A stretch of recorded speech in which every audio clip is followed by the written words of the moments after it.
Okay, our next speaker, we have Sherrie, Tennessee, a PhD student in hospitality administration, who's going to be speaking to us about how to create DEI in wellness. Welcome.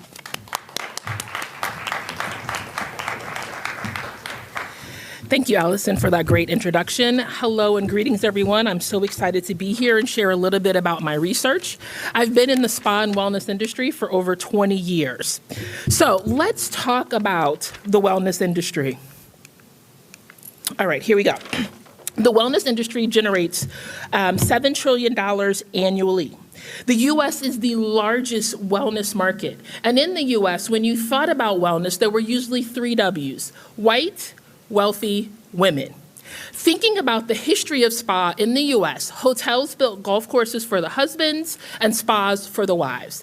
And that had been the trend for the last 40 years. Until Nielsen did a study in 2018 and found that African American women spend $1.1 billion in the spa, wellness, and beauty industry. That is 9 times more than any other demographic.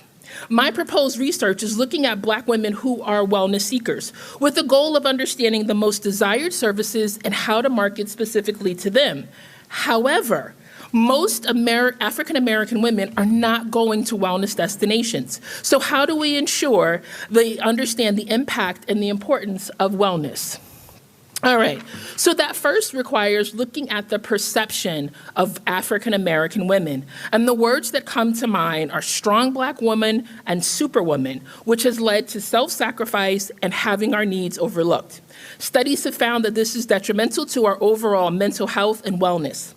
A recent study stated it is in carrying the shield of strength that has made African American women weaker and more susceptible to disease and early death. It's also important to note that African American women have been overlooked to their detriment in most wellness-related research. So let's dive into the disparities, of wellness for African American women. African American women have the highest rate of prenatal mortality, high rates of insomnia, headaches, depression, sexual assault, PTSDs, elevated issues of blood pressure, chronic stress, all of this leading to elevated rates of heart disease, stroke, cancer, and death. So, how can wellness assist?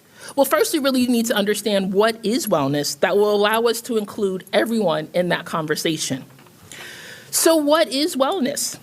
The Global Wellness Institute defines wellness as the active pursuit of activities, choices, and lifestyles that lead to a state of holistic health. Wellness is truly a personal experience.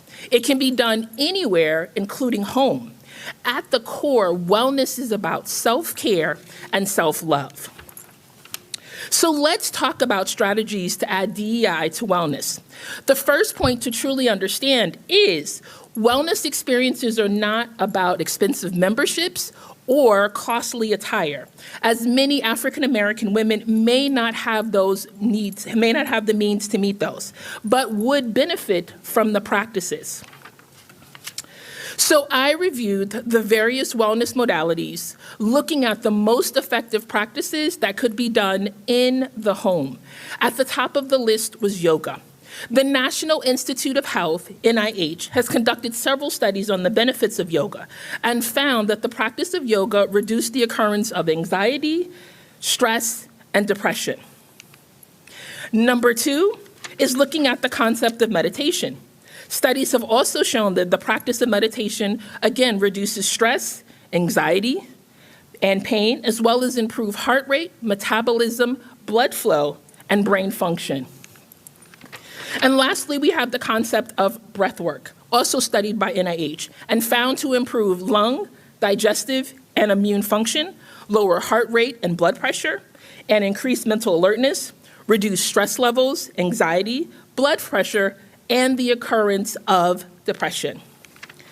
Now, I'm not looking to create an organization, but more to collaborate, to ensure that the benefits of wellness practices reach those who need it the most. I plan to collaborate with a variety of organizations, including Black Women Yoga Connect, Taraji P. Henson's freshly launched She Well Pods for HBCU campuses, and Black Girl in Om. Additionally, I have already reached out to Black Girl Breathing, which was established in 2018, and they have a mission of impacting 1 million African American women by 2025. So as we look at DEI and wellness, it's important to understand first, wellness is not limited to a set demographic or price point. It is simple and cost-effective, and it produces benefits for every population. It is my intention to evaluate the effectiveness of wellness practices at home. So in closing, why is DEI and wellness important? First and foremost, African American women spend the most in that sector, more than any other demographic. It also allows companies to be able to market and customize services and experiences to that demographic. Lastly, and most importantly, wellness gives African American women a chance to be soft and thrive and not just be strong and survive. Thank you so much for your time, and thank you to the Graduate College for this opportunity.